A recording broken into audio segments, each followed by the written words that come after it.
Outside Health and Fitness Podcast, episode 132, 7 cool and unusual tips to improve your running.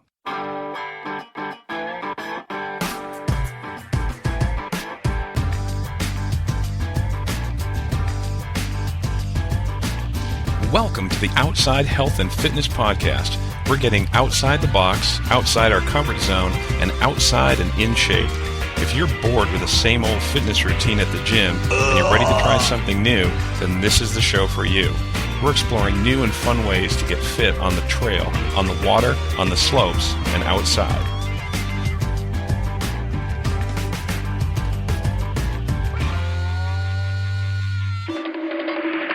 Hi, this is Steve Stearns from Outside Health and Fitness, and thank you for joining me for another episode. If you're new to the show, we like to stay fit and active by having fun outside. We like to ride, slide, run, walk, hike, bike, golf, golf, swim, and ski. If it's fun outside and it keeps us healthy, we love it. So if you're like us and you like to have fun outside, then you found the right place. You know, as a runner, there is no shortage of advice out there. You'll find volumes on what shoes to buy, the right way to run, where you should run, what you should eat, and more. So rather than add to that advice, I thought I'd share some of the more cool and unusual running tips I've found to be helpful to me over the years. So here are 7 of my favorite unusual running tips. OutsideHealthandFitness.com. The first one is called tie the heel lock. And this has to do with how you lace up your shoes. Now, if you get blisters on your heels when you run or you have your toes jam into the front of your shoes, you're going to be very interested in something called the heel lock. It's a simple method for tying your running shoes that keeps your foot in the right position inside your shoe. So take a look at your running shoes, and chances are you'll see that there's an extra eyelet or hole up near the top where your laces are. It's an underutilized addition to your running shoe that's provided so that you can make a loop and lock your heel in place. Here's how it works. Take your left shoelace and insert it in the eyelet so that a loop appears on the left side of your shoe. Now do the same thing on the right side. Take the left lace, put it through the right loop. Take the right lace, put it through the left loop, and pull the laces down to lock your heel in place. Now just tie your shoe as you normally would. Using the heel lock, your foot won't slide forward and it won't rub against the heel. I'll have a video in the show notes for this episode demonstrating how to tie the heel lock. It's much easier to describe visually, and you'll see it's really easy to tie. Now, whenever I can lace up my shoes to run outside, I do. However, as a working class hero, I often work out during my lunch break at a gym near my office. You know, it's more convenient to run inside because I can take a shower before I go back to work.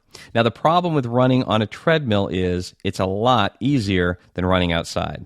The moving surface ends up doing a lot of the work for you, so if you find yourself running on a treadmill, here are a few tips for replicating a run outside and getting the most out of your treadmill run. So the first tip is to run at a level 1 incline. You know, the added resistance combined with the moving surface will balance out and be more comparable to running outside on flat ground. Second, vary your speed. You know, unlike running outside, running on a treadmill can be pretty boring. It really doesn't offer much in the way of mental stimulation. So to keep it interesting, I like to use the time or distance display to vary my speed.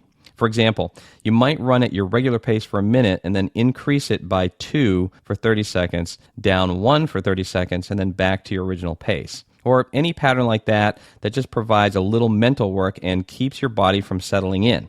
You can do the same thing with the incline. Raise it to 3 for 30 seconds, down to 2, and then back down to 1. And by combining incline and speed, you have endless possibilities to keep your mind stimulated and your body guessing while you're running on the treadmill.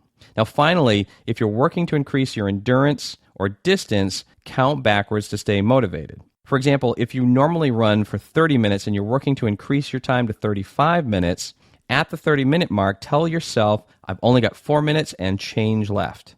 It makes it feel closer than saying, I've only got 5 minutes left. I know it sounds like an odd thing and it's a small thing, but when you're really trying to push through, it can make a big difference and help you reach your goal. Now, another thing that can happen, especially when you're pushing hard or just starting out, are side cramps. The most likely cause of these is a diaphragm spasm. Your diaphragm plays an important role in breathing, and just like your other muscles, your diaphragm can fatigue and cramp when put under too much stress. That's why new runners or runners who are increasing their pace or distance tend to get side cramps. Now, there are some good tips for avoiding cramps in the first place, including core workouts like planks, donkey kicks, and crunches. And of course, warming up before your run can help with side cramps too. But if you experience a cramp while you're running, try this nifty tip. When you exhale, blow on your cramp. That's right, blowing a concentrated breath on the side with the cramp will help it go away. It's not instantaneous, but it really does work. While we're talking about breathing and diaphragms, here's another great tip that has really helped me improve my running. It's called rhythmic breathing. The idea is to even out your breath so that you're not favoring one side of your body over the other. It also helps maximize your intake of oxygen. Bud Coates from Runner's World explains that by inhaling in rhythm with your footfalls for a count of 3, and then exhaling for a count of 2, you evenly distribute breath to both sides when you run. To learn the technique, he recommends that you lay down on your back with your feet flat on the floor. Now, while breathing from your belly, tap your feet as you would while running. Now inhale, right foot, left foot, right foot. Exhale, left foot, right foot. Notice that on your next cycle, you'll start with your left foot and so on. If it helps, he advocates chanting in, 2, 3, out, 2 to yourself until you establish the rhythm and it becomes second nature. I'll have a video of Bud demonstrating this technique and a link to more techniques for controlled breathing to improve your running in the show notes. Number 7 is pretend you're running downhill. A good friend of mine who did a lot of running when he was younger shared this tip with me, and while I was skeptical at first, it really does work. What he told me was pretend you're running downhill. Now, I know it seems odd, but it really helps, especially during those times when you just need to power through. In fact, there's a lot of research going on at Harvard and elsewhere regarding the mind-body connection and the power suggestion and mental focus can have on your physical well-being. I know other runners who do similar things to shift their focus to their breath or repeating mantras like, my legs are strong and full of energy, to keep going and get past difficult points in a run. So next time you're working to conquer that hill, tell yourself you're actually running downhill or focus on your breath. Before you know it, you'll be at the top. So those are 7 of my favorite and more unusual tips for getting the most from your runs. If you give one a try or you have other tips you'd like to share, please leave a comment in the show notes for this episode and visit outsidehealthandfitness.com/132 for links to everything we talked about today and more information, including some great resources on running. While you're there, be sure to get your free copy of 22 cool running tips for even more ideas on getting the most from your run.